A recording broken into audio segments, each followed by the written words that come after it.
Hello, welcome back to another episode of the Will's Way podcast, and I've actually got a very special guest in the house, Mr. Rhys Thurtle. How are you keeping, buddy? I'm very well, Will. Thank you. Thanks for having me. Oh, mate, honestly, me and Reese, we go way back. How old are we, like? We were young. First school? First school. Yeah. First school Donnies. First school. Reese was really good friends with my brother as well, and do you know what? He was around our house a lot, to be honest. Seen a lot of stuff, bro. we was doing some crazy shit as well back in the day, and do you know what? It's like we've kind of gone on this journey together, really. Do you know what I mean? Because I've known Reese for a long time. We used to train quite a lot, actually, about a good 3-4 years ago, didn't we? Quite a lot. And you was going through a lot of stuff back then as well. I was kind of starting my business, and it was difficult. And we're in very different places right now, aren't we, mate? Do you know what I mean? 100%, bro. You know, but the other side of that struggle that we went through has been growth. You know, we've just endured the pain, and we've carried on. You know, it's still tough, right, bro? Oh, mate, honestly, it's so tough. Bro. Like, it never gets easier, really. It's just new challenges. Exactly that, bro. You know, whatever life you live, discipline is hard. You know, being a waster is hard. You know, both is hard. Being both is hard. You know, I used to be, live a very different life to what I do now, and sometimes I think my life's harder now in complete discipline and doing really well in my life. But however, you know, the more you grow, the more pressure you're able to take. Yeah, right? and look, the whole reason I've got Reese on it, we spoke about this a lot, actually. Do you know what I mean? And to be honest, this year I've kind of picked the podcast back up again, and I think we spoke in the gym a few times, and we about how, can we get together and maybe have a chat about some of these things? But I think one of Reese's message was in divine timing, and I was like, yeah, you're right. Like, it will happen when we're ready to actually do it, and I think right now is the right time. Obviously, Reese as well, give you a bit of an introduction to him as I know him, and he'll obviously give you an introduction to himself as well. But the whole point of this podcast, I really want to kind of cover discipline. Do you know what I mean? And Reese, he's been in the army. He's in incredible shape in terms of physique. He lives a very kind of mindset, disciplined lifestyle, and he actually helps coach other people to be able to attain that as well. So what more is it to have someone who's actually doing it and actually training people to think that way than have you on the podcast yourself and talk about it, your experiences a little bit with discipline, not even from this stage in your life, probably back from when you joined the army. How difficult was it? Like, what levels is there to this type of stuff? Because I've seen some of your content as well, saying getting up early, you think that's hard. Like, imagine doing a tour in Afghanistan, and imagine the stuff that you've had to really prepare yourself for back in the day. And how does that discipline for you? I mean, again, I think starting from early years. Is that the first time that you actually understood what it really meant? I mean, was you actually prepared for it either as well when you was going into that scenario? Look, bro, I've been disciplined since I was a kid. I started training at 6, and I'm not joking, bro. But whatever I've done in life, I've gone hard at it, whether that be in a positive way or a negative way. Even playing Wembley singles, mate, you'd never give up. 100%. Whether it's playing football on the pitch, I was a footballer, 24/7. Now I'm disciplined coach 24/7. When I was living a very different life and involved with a bit of negativity and crime and addiction, I was You're still good at that. I was good at that. Whatever I do in life, I go all in, and it's an obsessive behaviour trait that I have. However, what I have learned to do is tailor that in a positive way now to help other men. How was it like? So it's what kind of for you, why did you join the army? Was it because to harness that discipline, or was it kind of like, because a lot of people do that, don't they, when they're kind of going down the wrong path? I do feel like a lot of people not find it as an escape, but kind of think, do you know what, if I don't do this, I don't know what my life's going to become. Was that like that for you, or was it a kind of different scenario than like back then? I think I've always had a calling to push myself to do some extreme stuff in my life, and I think if I didn't go in the army, I probably would have ended up in prison, to be honest with you. Really? That's the way it was going, yeah. And I was in a lot of trouble back then, young, 17 years old, and, was involved with crime and grew up around that sort of environment of negativity, and a lot of people had a lot of issues back then. I mean, you know what George Pope is like. George Pope is a bit of a rough place to grow up. However, back then, man, I get it. I think as well, like, as well, coming from more of a personal perspective, like that age group for us wasn't a nice one. Do you know what I'm saying? I think my brother got caught up in a lot of that crap as well, unfortunately. Do you know what I mean? And I think it was a hard generation to be in, because I generally don't think these generations exist anymore in terms of, like, especially the type of people that are around at the point of time. It's so easy to fall into that kind of like group of people and fall into the energy as well, if that makes sense as well. Do you know what I'm saying? Of course. I mean, look, imagine telling your child now that they're grounded. They won't even know what staying indoors is, right? No, I mean, staying right. indoors is not a punishment now. It's a kind of nice for them, isn't it? It's quite nice. With the games and they've got to play. Yeah, of course. But for us, it was, you got given a football, you got told to come back at tea time. Yeah. And that's how it was back then. But you wouldn't change it for the world, would you? No, I think we had the best upbringing ever, I think. Do you know what I mean? Waterloo Park 100%. days and just going out and, I don't think... We had video games then, but do you know what I think has killed it? The ability to socialise on games now. Yeah. That has become the new... Because I think we as human beings all need connection, but we couldn't find that for a game because we couldn't talk to each other. So we all just tried to get together, didn't we? That was kind of like what we needed to do. Like we huddled together in regards to that. Do you know what I'm saying? So yeah. But no, I mean, look, growing up was a great time for us all, really. Yeah. But it was a crazy time as well. Yeah, I agree. But definitely my childhood put me on a path to where I knew that I was different to a lot of kids. I was very mischievous. I was either disciplined or completely the other way, and I think it's just about learning who you are, but the more I've practiced discipline, especially the last few years, you definitely harnessed it, mate, and harnessed it, and actually just taken so much pride in myself and my personal development, which is absolutely everything to me. I could be in a cell with 4 walls, and as long as I could do press-ups, sit-ups, burpees, I could live happy. And that's how I've trained my mind, because of where I've come from. When you've been through traumatic experiences, you've been through addiction, you've been through heartache, you've had to leave everyone behind and change your life. I've spent a lot of time on my own, and I've not been in prison, but I definitely have spent a lot of time in your own mental prison. 100%, bro. I see. 100%. So what kind of drew you to go to the army then? Was it kind of a decision that you thought, right, this is more of a test for me, or was it kind of an escape from the life that you was more of a test? It was more of a test, bro. Everything for me is mindset training. You could give me a shovel in your garden now and tell me if you got to dig a trench, I would find a way to dig that trench. And I'd find a way to be grateful for it. You see, the key is here. When you link discipline with gratitude, everything changes.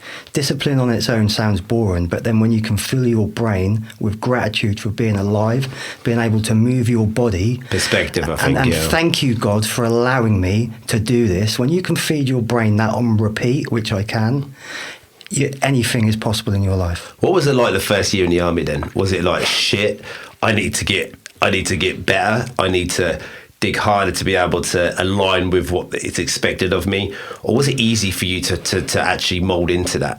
It was a lot more easier process for me than it was a lot of the guys, because I had gone in there prepared. I'd been training at home. I had a treadmill in my bedroom. My mum and dad bought me a pull-up bar, and you was already I was training. Pre-training. I was the fittest in my platoon in training. I won the first mile and a half. You do a initial race, and look, in training I went through a difficult time, right, because I broke both my wrists 4 months into it, but I got a real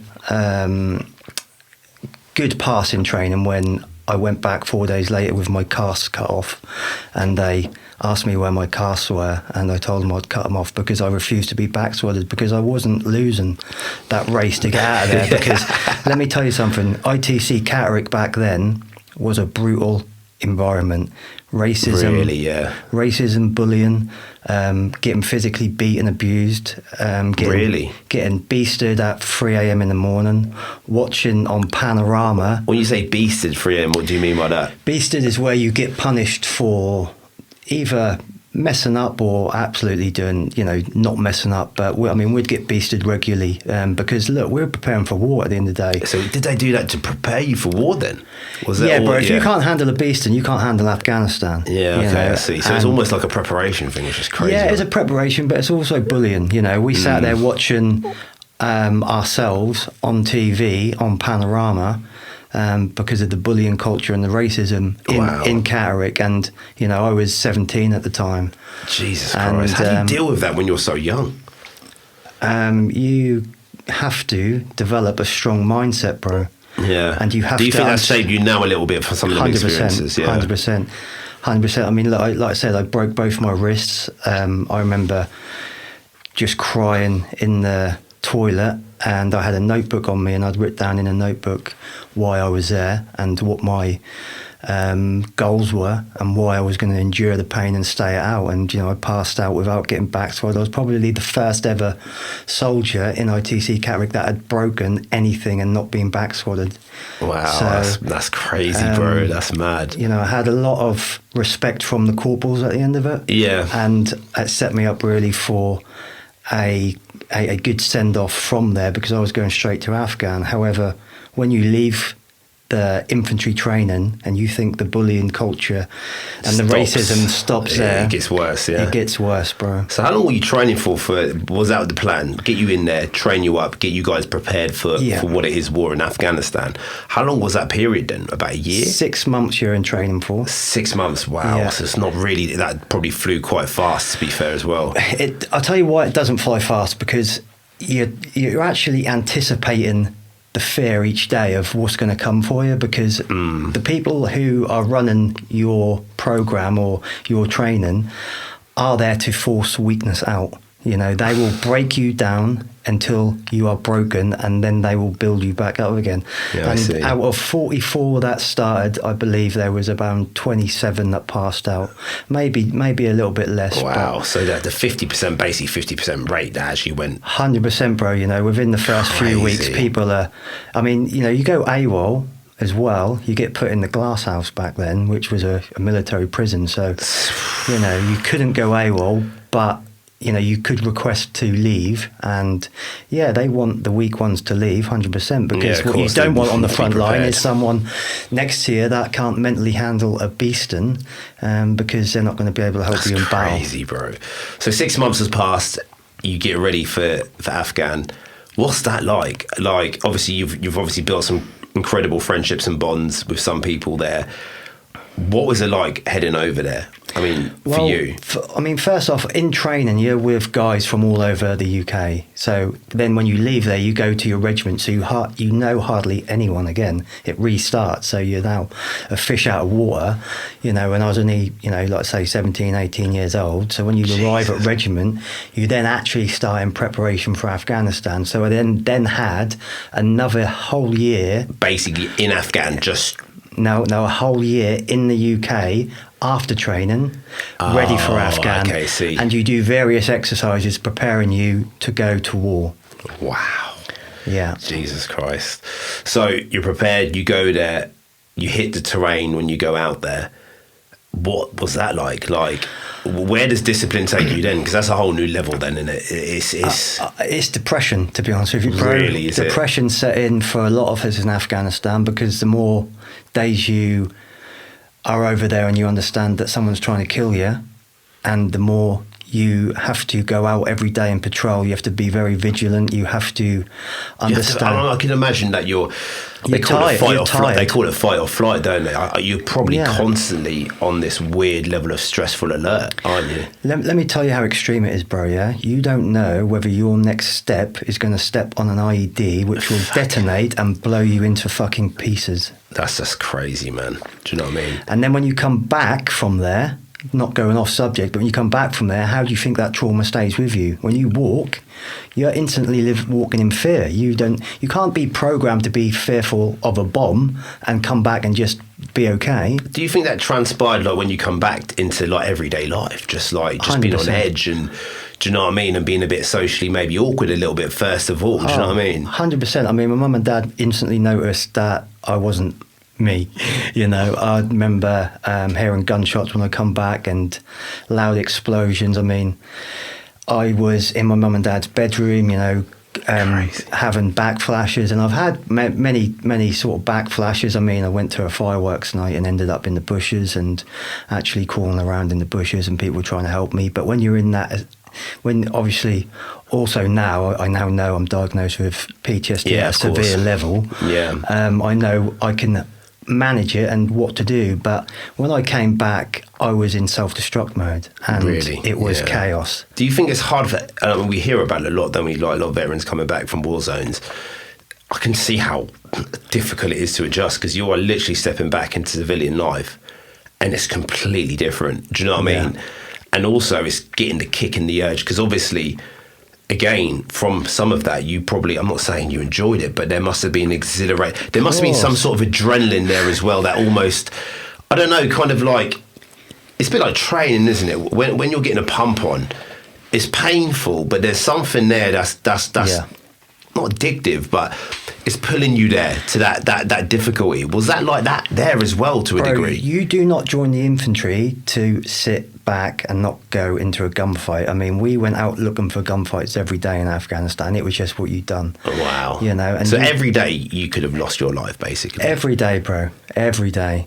Every day you so go crazy. out and you hunt. Where I was in Helmand was the furthest north British troops had ever been in Helmand. Everywhere in front of us was Taliban. And the reality is, every day we were there, we were making moves forward. We were creating operations to move forward. We were creating new PBs. We were pushing the Taliban back. And what we came up against was a kinetic threat, which we thought was relatively gone quiet in Afghanistan. We thought there was a lot of IEDs, and there was a lot of IEDs. However, where I was, there was also a lot of gunfights.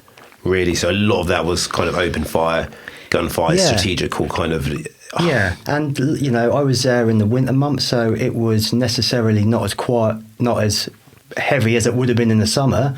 And for a lot of the guys, it wasn't a heavy tour duty. It wasn't for a lot of the guys. However, for me, and as I, you know, was second in command of my section, I was first aid trained. I was light machine gunner. I mean, I've been shot at with every weapon system you can think of, and I had a relatively quiet tour to a lot of people in Afghanistan. Wow, so like even some people would have had more of a heavy fight.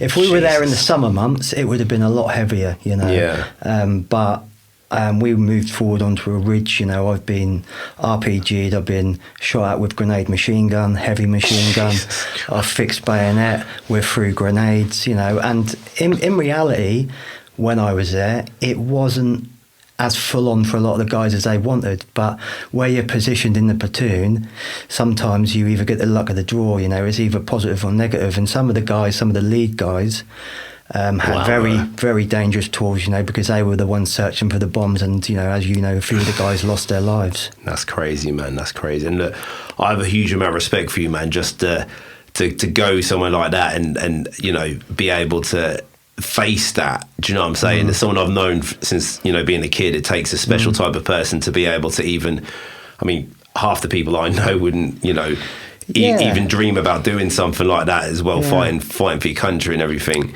which is just, it's incredible, really, if I'm being honest, you know what I mean? And, you know... I don't think a lot of people fully understand what frontline soldiering is, you know. When you're in the front line, you are in a war, you are on the front line. You know, a lot of people who go to Afghanistan, they spend a lot of time in Camp Bastion, they're not on the front line. They're not actually out there doing they're not the fighting. 100%, you know, it's a luck of the draw to a point.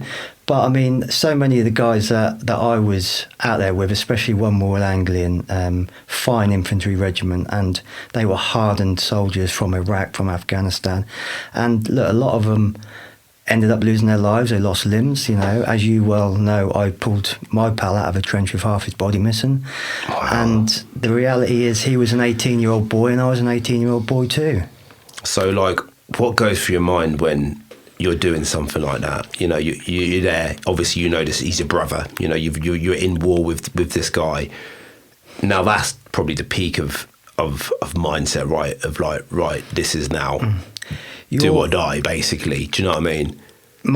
My self-talk in that moment was elite level, bro. Elite. I mean, I had to get myself up the hill and into a position to retrieve that body, dead or alive, whilst taking shots, you know. So I could have been shot in the face, I could have been sniped, I could have stepped on a bomb myself, because that's what they were doing, they were linking the bombs. But my self-talk in that moment is probably why I've got such great self-talk now. Yeah, Do you think at the time it was like, right, I need to save this guy? Then that was the 100%. only thing in your mind that you were focused on. Not the only thing, bro, because I was also very fearful for my own life. Of course, I understood that I was, potentially being watched to retrieve him, because that was what we got briefed on. However, my only thought in that moment was, if he's lost both his legs, he's got 2 minutes to live. If he's lost one, he's got around 3.5 minutes to live. Jesus Christ! And so you had to act quick, like when I got to the top of the hill, because I'd come up a massive hill, because I was last man, because I'm second in command of the section. When I come up to the top of the hill, the second Valor man, who searches for bombs, had actually froze to a point, but because his Valen, his metal detector, wasn't working. So I ran to that comrade without any support, to be honest with you. Yeah. Wow, that's incredible. Yeah. Like, huge respect to you. So he's all good and well now, is he? Yeah. Yeah, now we've actually only just started talking again. We went through a long time where we didn't talk due to my personal issues with addiction and drug issues. But he's doing very well. We have spoken. He actually messaged me over Christmas, and a couple of years ago he did message me a picture of his daughter, I believe, or sent me something to do with his daughter, which, wow, that's incredible. it was quite an incredible, fulfilling moment for me, which I haven't felt, because I'd never actually taken, I'd never given myself any praise for that moment. Really? Why is that? Is it something that kind of blocked it out in terms of what you did? Yeah, yeah, there was, bro. Yeah, I beat myself up for a lot of years, because when you retrieve a man who stepped on a bomb and you can't apply the correct first aid because he's blown up. His legs were blown off.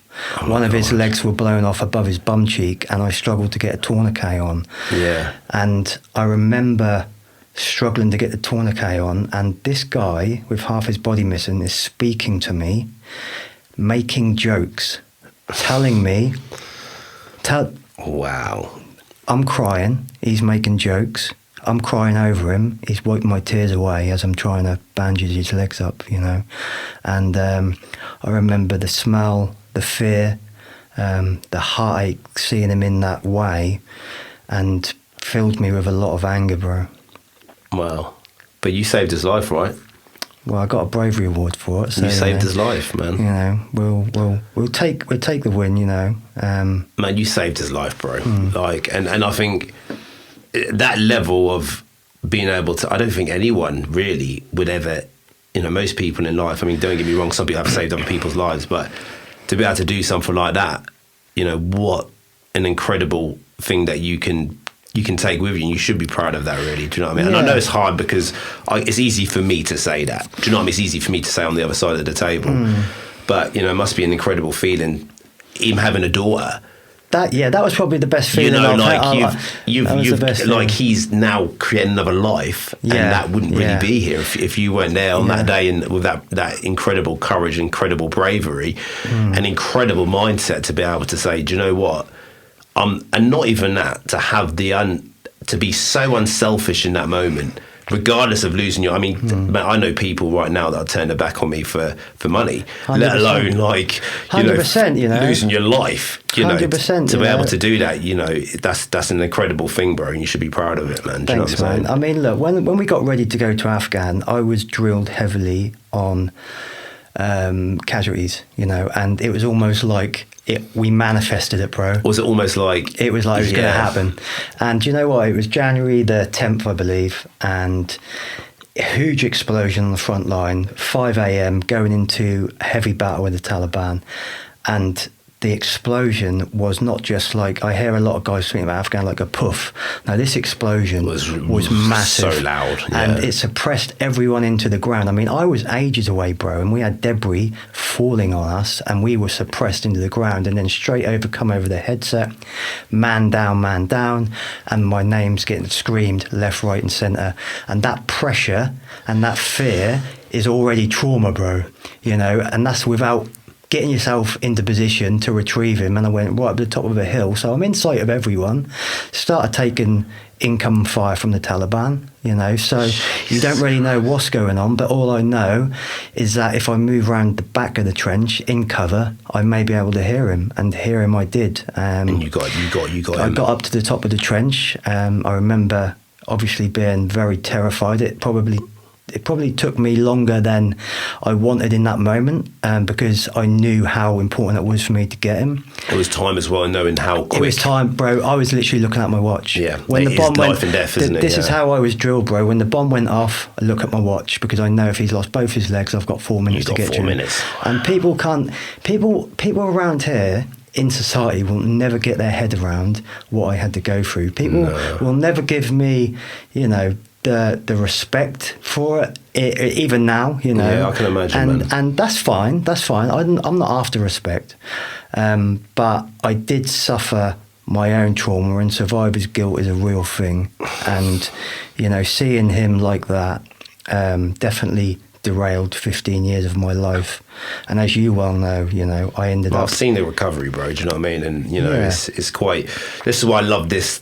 This is why I really wanted to do this, if I'm honest. Do you know what I mean? Because I also have to be careful with this as well a little bit. Like, some of this stuff is really raw for you. Do you know what I'm saying? Yeah. And we had to make sure that this was the time to do it as well. Does that make sense? Yeah, of course. I've always wanted to ask a lot of these questions anyway, because obviously, for me and personal development and discipline and mindset and all the things that I've kind of learned on my journey, I've always found these things really difficult for me to comprehend. Does that make sense in terms of how does someone actually do something like that?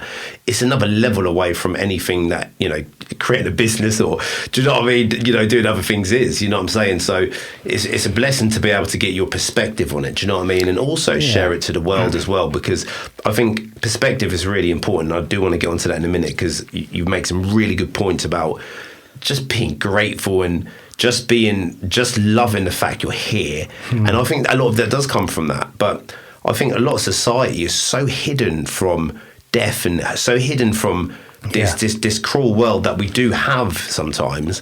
And it's quite easy to turn the TV off, and it's quite easy to look the other way, and it's quite easy to get distracted into something that doesn't show you that part of life. Do you know what I mean? And I think, nowadays, so many people are moaning and complaining and bitching about things. It's like, mate, you're healthy. Yeah, bro. You can walk. You can breathe, do you know what I mean? And I get it, life might be difficult, but mate, you've got the ability to you've got your able body. And I think sometimes, even myself though, bro, like, I do, like, I find myself sometimes in the mental chat complaining about shit, and then I have to redirect myself back to the fact, it's like, what the fuck are you talking about? Do you know what I mean? Like, bro, like, you're getting lost in the craziness. You've got to get yourself and center yourself back to that gratitude of just the fact that you're even here. Yeah. Do you know what I mean? So, At the end of the day, you attract what you are. And if you're not grateful for what you've got, you're never going to reach some shit. You're never going to reach what you really want in life, living from a negative mindset. You can never live a positive life with a negative mind. And that's something that I learned the hard way, right? I ended up addiction, very, very heavy in, mental health, ended up trying to take my life, ended up in a coma. And from that coma, I found my true blessing, my true purpose in life. From that pain, I now found out that I'm a natural born leader. And you got a very strong story to tell, bro. And I think adversity is always difficult because it can affect us, and obviously the trauma that you hold. But one thing that I'm always an advocate for is how you turn that seed into an equivalent benefit. You read it in Napoleon Hill's book, To Think and Grow Rich, is that seed of equivalent benefit. And one of the stories actually does remind me, not obviously exactly the same as yours, but it's a similar concept. There was a boy that was deaf within it, and it was actually Napoleon Hill's son.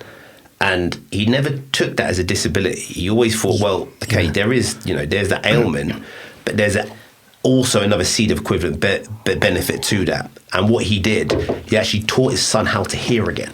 Yeah. Do you know what I mean? Yeah. But because through belief. It is, through belief, which is great. But what he said was, with that, is that because he was a little bit deaf, people sympathised with him a bit more, and that helped him a little bit get through life a little bit easier. And that's what he really leaned into. And I love that way of thinking, is that, you know, if you have got adversity or something bad has happened to you, there's either two routes you can go down. Yeah. You know, you either take the route that's going to take you down and it's going to take you further away, or you take the route that's going to be able to get a benefit from. Like, you see these guys with like no legs playing basketball and doing incredible things, and it's like there's two things they could have done there. They could have completely said life's against them and really complained, but no, what they did was grasp onto something new and special. Do you know what I mean? And I honestly see that correlation with yourself. You know what I mean? You've hit the lowest of the lows from incredible experiences, but also you've managed to be able to pull yourself out of this, and now start your journey now in terms of this coaching that you're doing and really trying to help people out of where potentially you was. Do you know what I mean? 100% I was. Yeah, and absolutely. And, you know, I can really only give people what I've done for myself, which is why, you know, I lead and show them exactly how it is. But I mean, I truly believe that everything I've been through is for a purpose. You know, when I was going through the hardest battles in my life, I always had that voice in my head saying, you know, this is for a reason, and I'm putting you through this for a reason. It's like a test, like God's test. It's like a test, and you know, I'm truly blessed, mate. I'm really grateful for my life, and I fully now understand the quality of your life will never be dependent on materialistic items. It will always be dependent on how you feel about yourself. Yeah. So when you discipline yourself, and that is the biggest form of self-love you can ever give yourself, align that with gratitude and positivity, man, your life's going to become incredible, and mine has become incredible. You have to do that, don't you? You have to start with you, and you have to start with the way you think, you know what I mean? And I think a lot of people will try to go to the gym first, and they'll try to, you know, it's a start, but you've got to get that mind right. You've got to be able to really want to go, because, you know, you can force yourself to go, but then you have to motivate yourself, and it needs to become from inside. It's got to be, you've got to be inspired to make the change, you know what I mean? And I think people struggle with that, don't they? You know what I mean? Yeah, they do. I mean, a lot of people don't have a complete wrong perception of discipline, and they don't understand that discipline is the actual gap, is the key to your dream life, to your freedom. It is. There is no billionaire or millionaire on earth that hasn't been disciplined to get them there. It's true, yeah. As soon as you're disciplined, if you want to be a millionaire, act like one. You've got to be it first. Yeah, you've got to be it first. You've got to live in alignment with that, and you will attract. You never chase, you always attract. And you have got to live like that. And that's the thing, I think, as well, with, you know, what you're trying to do now with, you know, and trying to spread the message, really, innit? Do you know what I mean? And what you're doing, you know, and when you come out, obviously, of that place, and you've got all of these accolades, and there's obviously a big sense of pride around you, but when you hit back into civilian life, what was the reason that you went down the pitfall? Was it the feeling at the time where you was like, right, well, what do I do now? Did you know what to do when you come out? Was it clear, or was it like a bit of a grey area where you just thought, do you know what? And you end up slipping into this kind of spiral. How did it begin when you come out? I think, you know, lack of purpose. I think lack of purpose. I think, you know, there is a grey area. I think there's no support, you know, plus I had a lot of issues that I didn't fully understand at that age.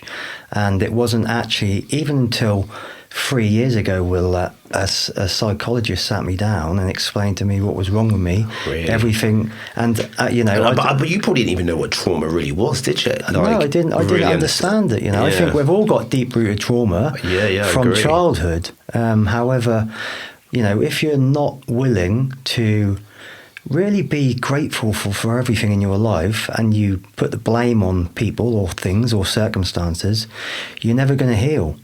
Yeah, you're right. Do you think that is, though? Because I know a lot of people like that. Do you know what I mean? Like, it's never their fault. It's everything around them is cursed.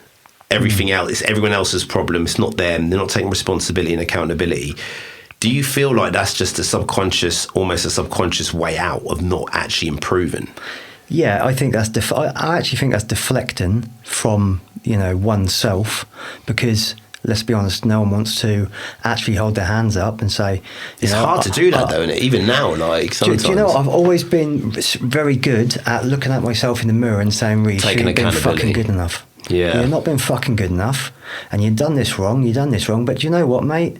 You're still alive. You can make it work. Let's fucking change, mate. You've got time. You've still got time. Look, bro, I'm 38 this year. I've got my whole life ahead of me.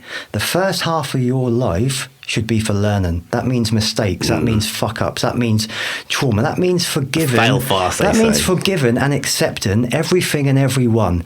Then the other half can be for earning and actually living and loving, because when you really change your mindset, you have to learn to love, because you can never live in abundance when you live in a mindset or life of scarcity. You can't. And that's a victim mindset. That is I agree. And I think that's another, and again, I think part of the issue is I think a lot of people do generally want to change. I do think that. But I also think they don't understand how their brains work. And I don't think they know what trauma is. And I don't think, you say to someone, you need to go speak to someone, or, you need to be able to get this off your chest to someone. No, I don't need to do that. No, I'm fine. I'm good.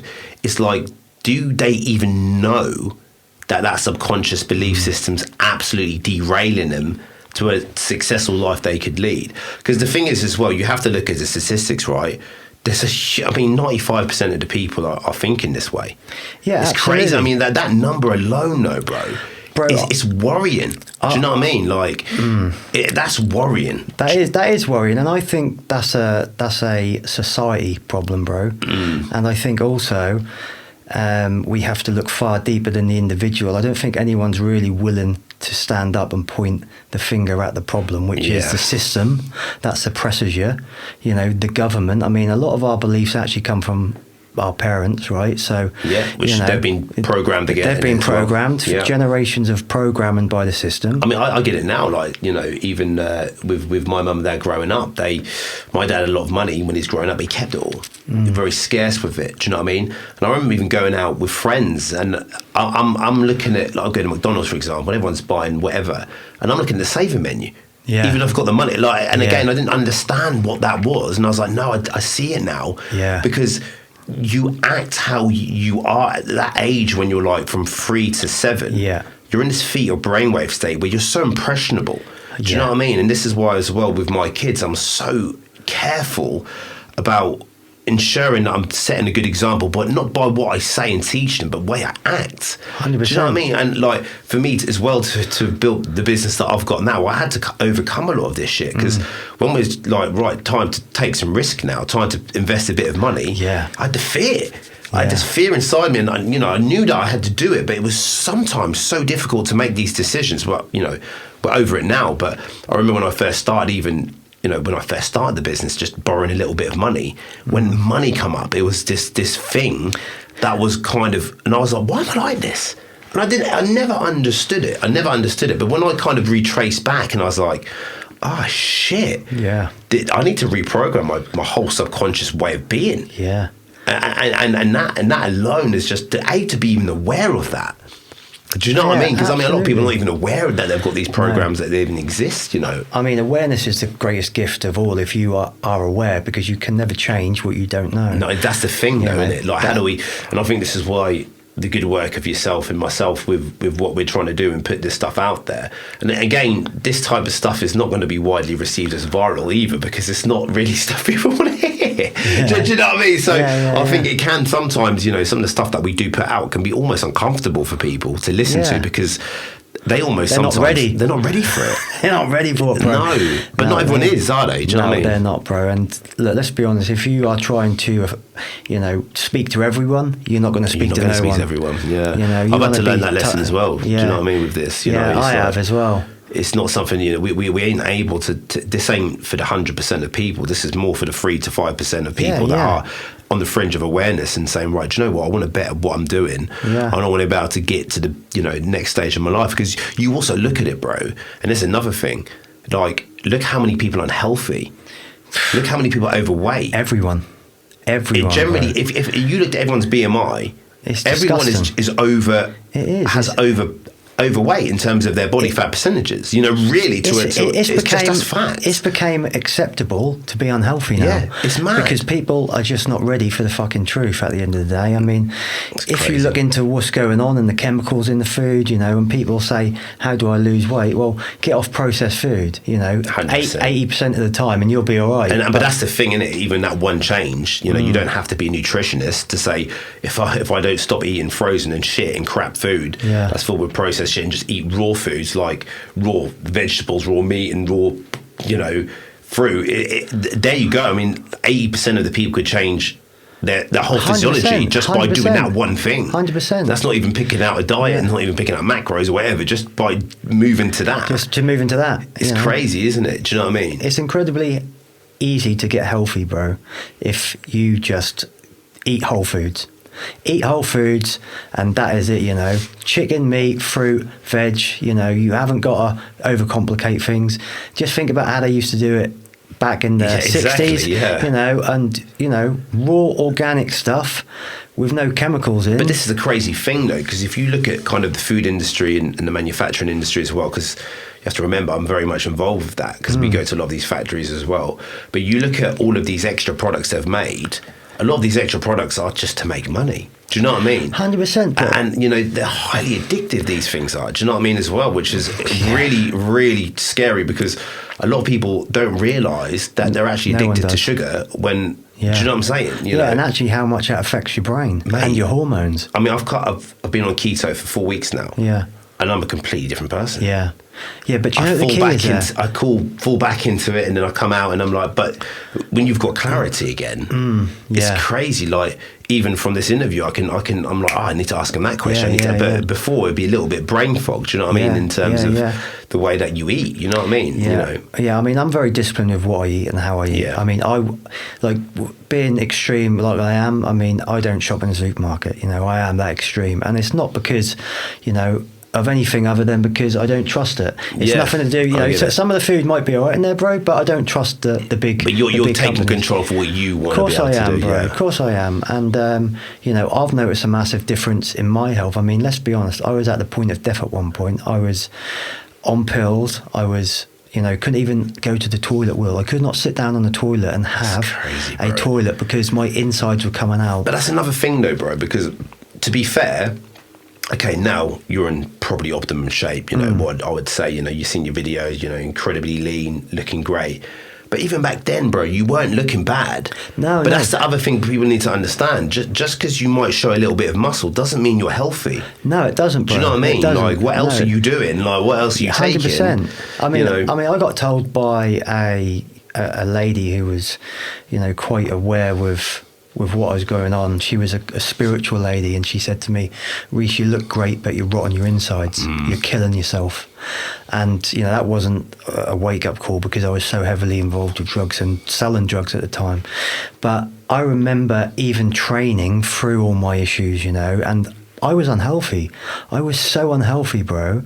And a lot of that came from eating processed food. Yeah. It did, you know. And obviously I had a lot of issues with drinking drugs, but you don't need necessarily to be addicted to drinking drugs to be addicted to something. Food and sugar and all of the crap they put in it is the biggest addiction in the world. I think most people are addicted without even knowing, though. Most people are. But maybe that's, again, we go back to that awareness, don't we, in terms of, do you even realise that you have a problem?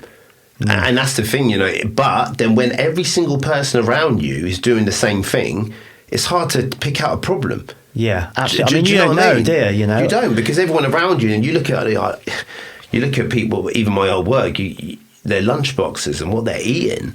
Like, I used to eat the same. That's exactly what I was in. But now it's like, you know, I'll cut some steak up and have some chicken breast, and I'll do some veg and stuff. And I'll do that meal prep every week, and I'll take it into some sites. They're like, that's fancy, isn't it? Like, how much they paying you? It's like, mate, what are you talking about? Like, this is the way I eat. But that almost becomes like completely like alien to them. Of course it do, and also your discipline will offend people, so they'll have to say something to you. You know? Maybe that is the case. And I've experienced that. What are you doing? But when you think about optimal performance, and when you think about how to actually get the best out of yourself every day, is actually not eating anything like you used to. It's eating fresh whole food, and you don't need a lot of it. When I was in Afghanistan and we were going out on patrol, I didn't eat because I knew I was at my sharpest. When you didn't. When I didn't. Yeah, as soon as you eat, you can go into you can get lethargic, can't you? Because obviously your body has to digest that food. Yeah, of course you can. And that's energy, isn't it? Imagine someone dying because you fucking ate something, before. And look, sugar, that's crazy. And a lot of stuff spikes insulin, and has a negative effect on your performance. I mean, one of the worst things that I've seen recently was a group of fighters waiting to fight, and they're sitting there eating crap processed food, and I thought that is how fucked society has got. Because if you look at boxers now, when they're apparently in their optimal state before a fight, none of them are in shape no more, because it's a calorie deficit. Let me tell you something. If you believe the calorie deficit lie, you are going to be able to eat and drink a lot of chemicals. You are going to be able to eat and drink a lot of crap. A lot of processed shit will only have a calorie base. It's doesn't necessarily mean it's good, does it? It fucks your hormones up. It can fuck your mood up. It can play with everything inside you, bro. You are a divine being that is electromagnetic. You need minerals, macronutrients. You need your food or your fluid. I mean, like, one of the best foods I eat daily is organic watermelon. It's optimal. So good, yeah. Optimal. Sardines, Fish and omega-3s and stuff. Liver meat as well. Organ meat as well. It's going to be very, very nutritious, can't it? I'm massive on eggs, but again, I'm very careful where I buy stuff from. All my stuff is, from somewhere where I know, because, look, when you've been as ill as I have been... I suppose it's almost for you. It's almost like a trauma for you as well, and it's like... I've been there. I'm now going to do everything in my power not to be there again. Do you know what I'm saying? And you go into, some would say extremes, but them extreme for you is life. Do you know what I mean? That's between life and death for you now in terms 100%. Of the way you think. You know what I mean? And it is, and like, this is what I say to the guys I work with. This is life and death. If you carry on this path until your 40s, you are done. And in your 60s, you will have enough inflammation to keep you in a seat and you won't be able to move. Yeah. Like, the time is now. Processed food causes mass inflammation in the human body, and people need to fucking wake up. Yeah. And that's as hard as it is. That is, because you go down the road where you can't reverse it. You're fucked. You know what I mean? Fucked. And I totally agree with that. Do you know what I'm saying? With everything that we're trying to consume as well, because again, you talk about vibrational content, like everything has a vibration to it. And if you're eating stuff that's low frequency, what are you doing to your body? Do you know what I'm saying? Well, you're killing your soul. Of course you are. But, how are you going to be in the best mood? How are you going to go attract more customers if you're in a shitty mood? Yeah. Or you're trying to get some energy through something that's not naturally your food source. Do you know what I mean? Yeah. It's crazy. And I think as well, a lot of people not willing to go through the temporary pain just to get out of that. Like, even me on this diet for the last 4 weeks, I mean, I've shed already. I've not even done really a massive amount of exercise because I've been busy, but I'm looking in the best shape I've ever been. I'm training like 3 times a week, but I don't. Okay, I could train every single day, but I don't need to. You don't need to. And that's the crazy thing. I think when people like, I need to go get fit. I'm going to go do the gym 5 days a week, but not change your diet. You're completely cheating yourself, bro. That's how you burn out, It is, because you're feeding yourself shit. Yeah. You're overworking yourself to look like something that you're not going to look like if you don't eat the right shit. You need physical training and nutrition aligned. They need to be together. And they need to be together. So true, bro. And a lot of people I see in the gym, and a lot of people come up to me and they say to me, Reese, how'd you look like that? and they also say to me, I've got stomach ulcers, I've got this. I say, I tell you why, bro, because you're bulking. I say, do you think your body was ever meant to consume over 4,000 calories a day? And not only that, Shelley, bro, that is for like bodybuilders only. Really? I mean, look, I think that is so unhealthy for the body. We go to Fully Pumped, right? And you've got people in there that are kind of a part of that culture of bodybuilding. They want to bulk up or whatever. But is that really healthy? No. If you look at someone who's bulked, they look 10 years older at the end of the bulk than they do at the start of the bulk. It's not healthy, is it, bro? It's not healthy. How can you be aging your organs with all types of food, and a lot of it's processed food, a lot of it's chemicals, because let's be honest, a lot of these... you get all that protein, but you know, you're not going to be able to actually physically eat that protein, are you? I mean, I'm a firm believer is that you don't need the protein that they tell you. Yeah. I believe that you need minerals. Do you think the protein is like a sales gimmick? Yes. 100%. I mean, you see it now on food, don't you? Plastered with protein this, protein that. It's just to sell more product, isn't it? Really, let's be honest. If it was the truth, we wouldn't know about it. The truth is hidden, and we live in a world full of deception. And until do you think the fitness industry right now are bullshitting everyone? Yes, because I see it, mate. 100%, bro. 100%. I see straight through that shit, and it's crazy. 100%. If you go in any gym, you'll see all of the crap drinks. You'll see all chemical drinks with a protein label on them, and you think, hang about, it's meant to be health and fitness. But what about that is health and fitness? I mean, some of the gyms around there had shitloads of Easter eggs in. I mean, look, bro, I don't eat chocolate. If I eat chocolate, it's dark chocolate, right? But to me saying this will offend people. They will be offended by my discipline. And I'm not even at times 100% disciplined, bro. You don't need to be 100% disciplined. No, if you work between 70% and 90%, and you're good. You're good. And don't get me wrong, I've had times in my life where I spent 6 months just drinking filtered spring water. I didn't have no fizzy because I had a calling from within, and I got in incredible shape so fast, bro.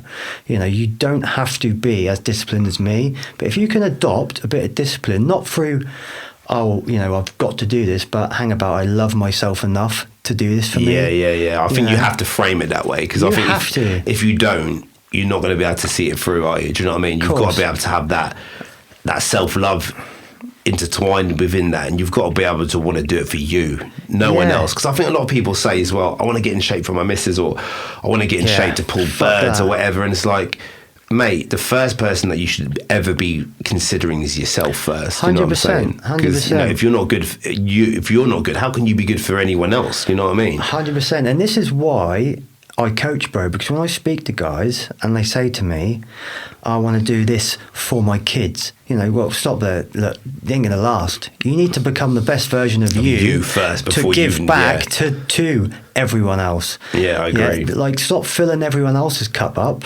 and thinking that yours is just going to overflow, because at the end of the day, you're gonna just burn out, bro. Yeah, because you can't also fill someone else's cup if yours is empty. 100%. That's what I say. You've got to make sure that you're good first, and you're looking after yourself first, and stuff like that. And a lot of people is like, well, even me now, like, if I got to train that day and I've got work to do, I'll still train. Yeah.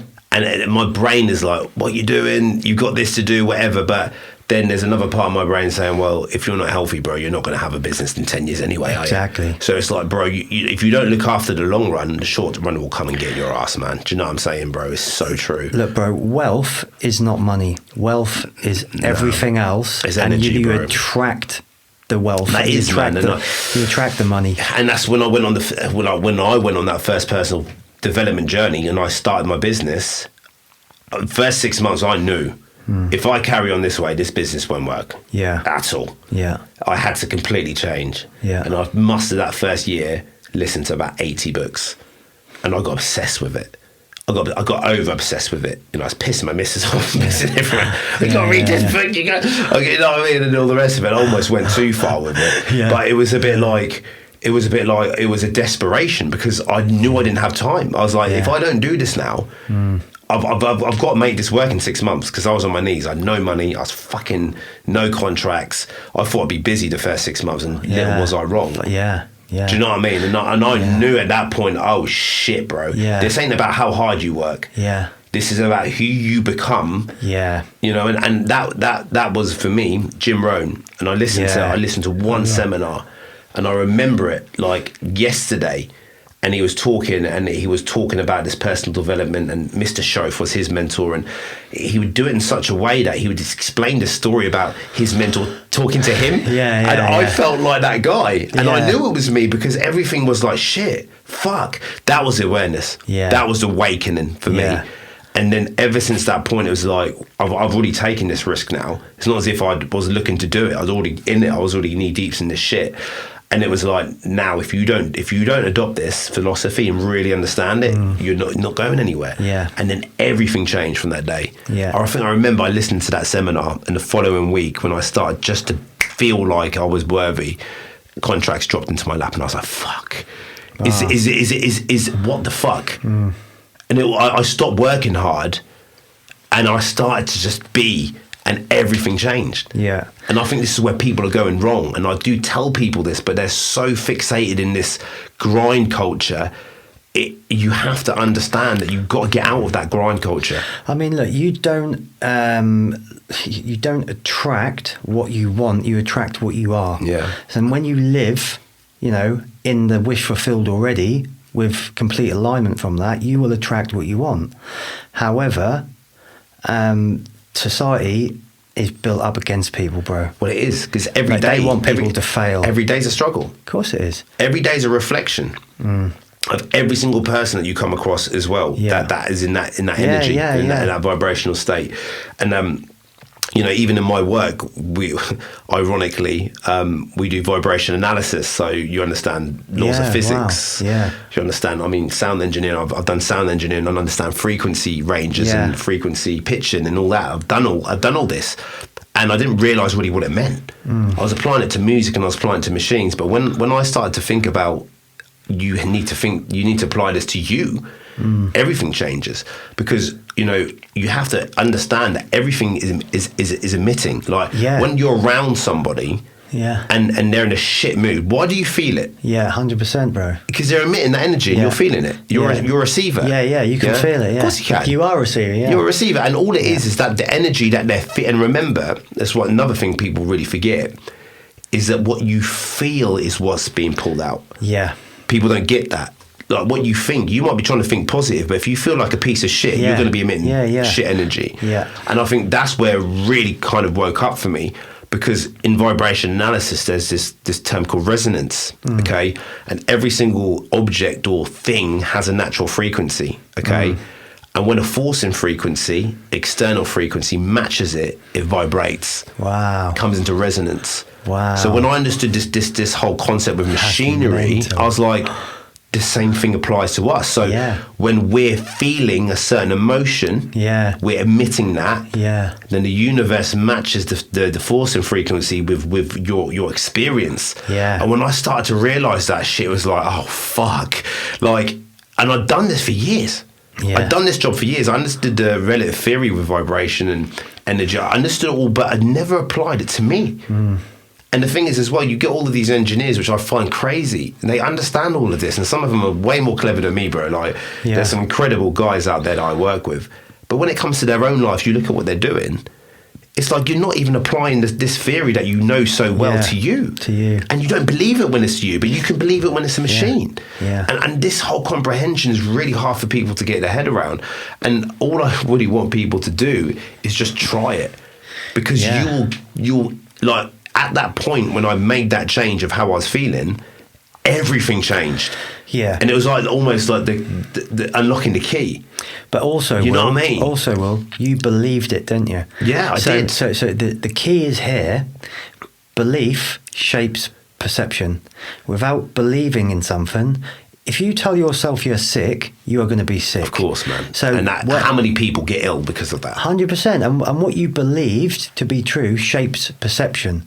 And people don't believe in this because they're conditioned, unfortunately. Their conditioned mind, they're programmed to not know this stuff. And also, they're in such a negative energy. Of course they are. Even when they try to raise that energy, it gets brought back down again. It gets brought back down. And, your vibe is your tribe, bro. And this is, I think this is also really difficult for people because, I've known people from school and, they're your buddies. When you're teenagers, you're growing up, you're going through all of these great experiences with them. And then you also know that you can no longer be around them. And that's heartbreaking because it's like these guys are your guys that you grew up with, but you can't be around them because they're not the same energy as you.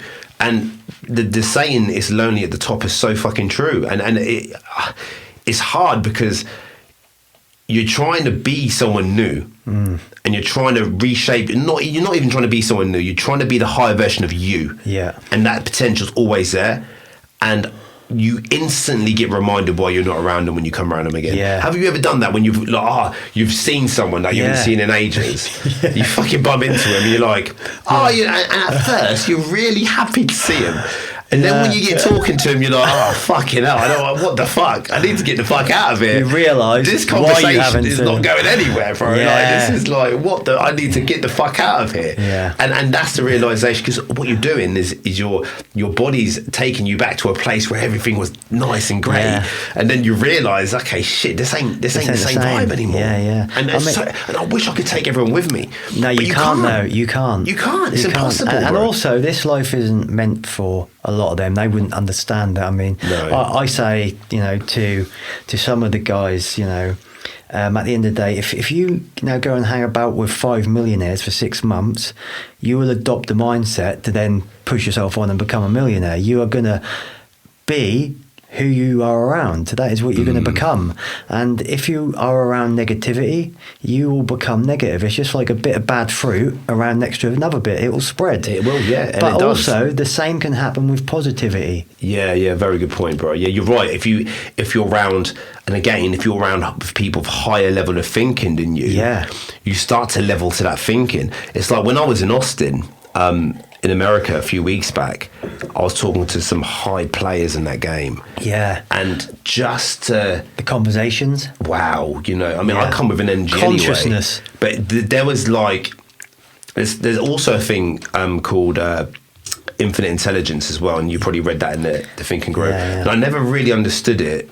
Well, I did understand it, but it was witnessing that mastermind energy shit. Yeah. And in Austin, that was there, bro. Like, yeah. I was getting, like, my subconscious brain was receiving information that I was never going to learn without being around these people. 100%. And I remember having some of these ideas that I've even taken back into concept over here with some of the audit stuff that we're doing. And, we've got 4 or 5 customers lined up in America now just from the one idea that I had out there. Wow. And it's crazy how shit can snowball like that. Because last year I went to Austin, but I wasn't that guy. Wow. Didn't bring any leads back. But this time, it was like, fuck, man. There was like something crazy, like there just, I don't know, something clicked and I didn't know where it came from. Yeah. And if you ever get an experience like that, you get a hunch or you get some form of inspiration, it's coming from your subconscious brain, but it's still you. Yeah. I think 100%. A lot of people think, that idea just popped into my brain. It wasn't me. No, it's still you. Yeah. It's your energy's ready for that shit. It's a download, bro. Yeah, it is a download. It's a download. What it is a download from your level of conscious awareness that you have reached. And once you reach a certain level, you will then be able to receive more downloads. Mate, and I agree. And it's like Newton's relative theory and all of these things and Einstein's, like inventions and all of that. I do believe a lot of them are downloads. I don't think they could consciously, from the information they had at the time, they couldn't have comprehended it themselves. They got to a place within that meditative place and that higher awareness level where they were gifted from the universal infinite intelligence, whatever you want to call it. Like, there's lots of names for it. I don't want to make it sound too mystical because people then can't comprehend what we're saying. But if you can get in that state of meditation and you can really quiet your brain down into that really positive way of thinking, you can download some incredible shit that you're supposed to have, you're supposed to share as well with what, other people as well. Do you know what I'm saying, bro? So yeah, I mean, I've had some incredible downloads, and also a lot of my intelligence that I and wisdom that I've had have came from times on my own in meditation, actually after times, difficult times, and pulling myself away and putting the phone away and actually sitting there for half an hour in thought or visualization, gratitude, manifestation, that sort of thing, and just picking a pen up and writing some things down. Just writing it down, journaling it down, and you will receive infinite intelligence. You will. But you're forcing yourself into the state to receive the information that you you are, can't yeah. get yourself. Yeah. And that's another thing with meditation. I mean, I've done it for years, you know, ever since, you know, I started the business. It's been a religious thing for me, you know, like not religious, but spiritual. And, you know, when I go into my cold tub as well, do you know what I'm saying? Like, you literally, mate, when you go into that cold tub, you're forced to go into that ailment and that element as well, mate. You know what I mean?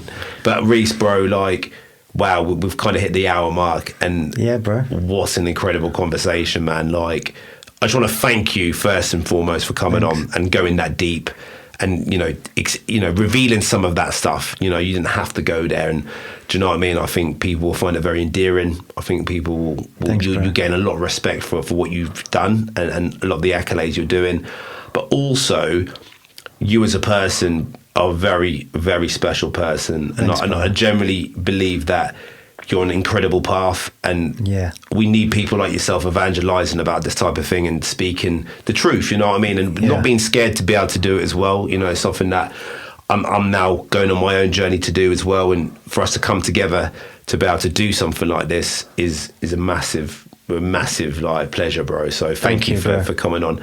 Any last words for the guys at the Will's Way podcast, bro? Wow, guys. Well, Will, thanks for having me on.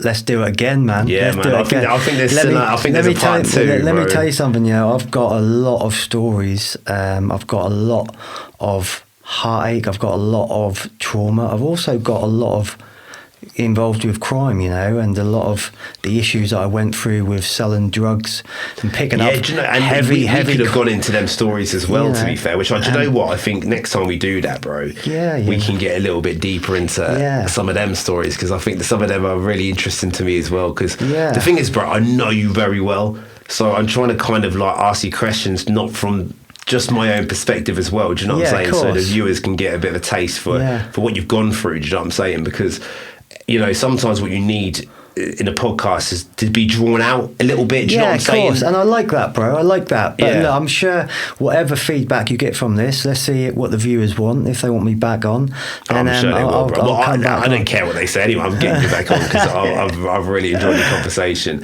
And I think, you know, there's a lot more that we can talk about, especially with the kind of manifestation stuff as well. Yeah, bro. So, man, God bless you. Thank you so much, bro. Take care, brother. Cheers, man.